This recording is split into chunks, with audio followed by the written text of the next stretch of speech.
थोड़ी देर पहले तक घर में खुशियों की हल्की सी गूंज थी, लेकिन बस एक पल, एक नज़र और ठाकुर जी का चेहरा ऐसा बदल गया जैसे सामने कोई भूत आ गया हो।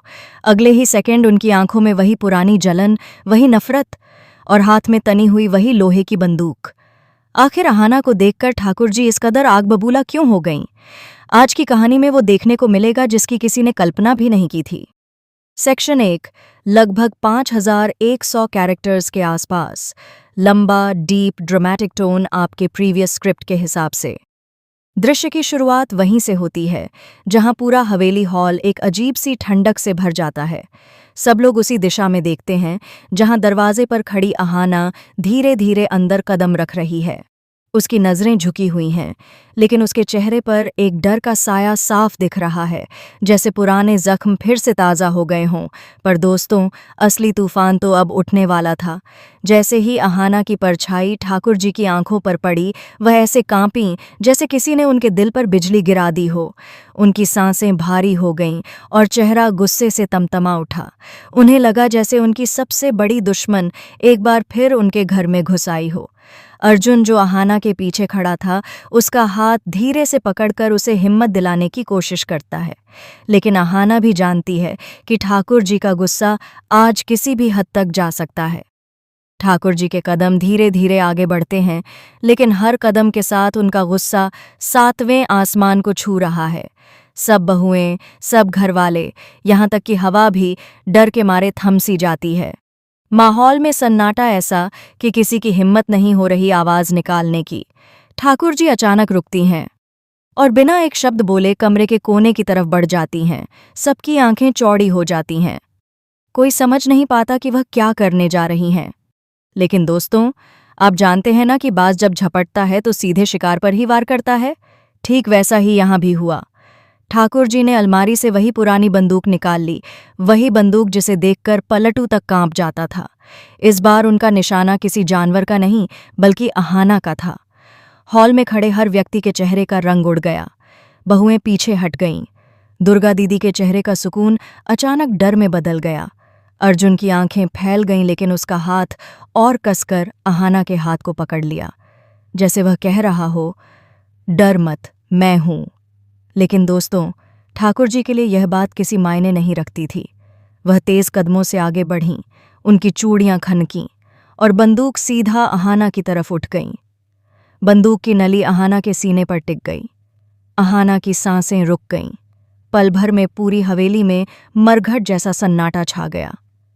ठाकुर जी दहाड़ते हुए बोलीं, फिर आ गई तू? फिर इस घर में कदम रखने की हिम्मत कर ली?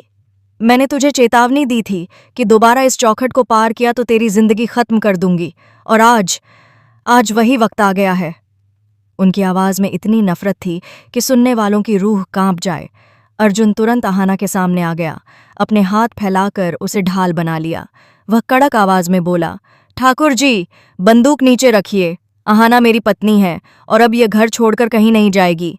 लेकिन जितना अर्जुन बोल रहा था, उतना ही ठाकुर जी का खून खौल रहा था।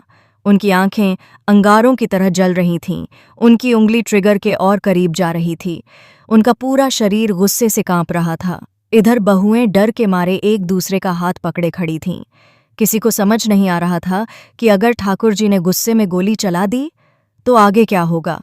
लेकिन दोस्तों, कहानी यहीं खत्म नहीं हो रही, बल्कि असली सस्पेंस तो अब शुरू हुआ है। क्योंकि अचानक कहीं दूर गलियारे में किसी के कदमों की धीमी सी आवाज आई। एक छाया दीवार पर पड़ी और उसी पल ठाकुर जी की आंखों में एक नया शक पैदा हुआ।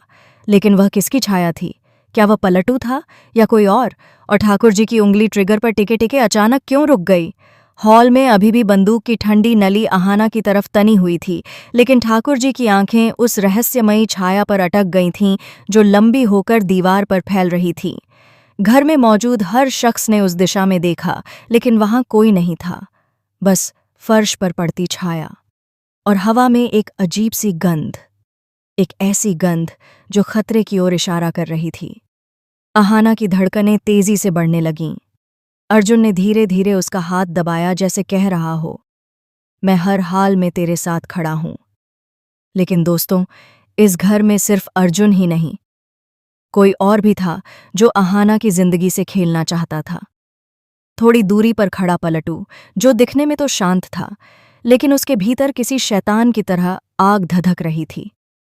उसकी निगाहें हालात का जायजा ले रही थीं। उसका दिमाग तेजी से घूम रहा था।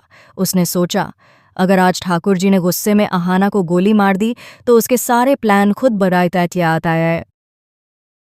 खुद पूरे हो जाएंगे। लेकिन अगर नहीं मारी तो? पलटू की आंखों में एक खतरनाक चमक आई। उसके मन में एक नया षड्यंत्र आकार लेने लगा। उधर ठाकुर जी गुस्से से कांपते हुए गरजीं, अर्जुन, तू हट जा मेरे सामने से।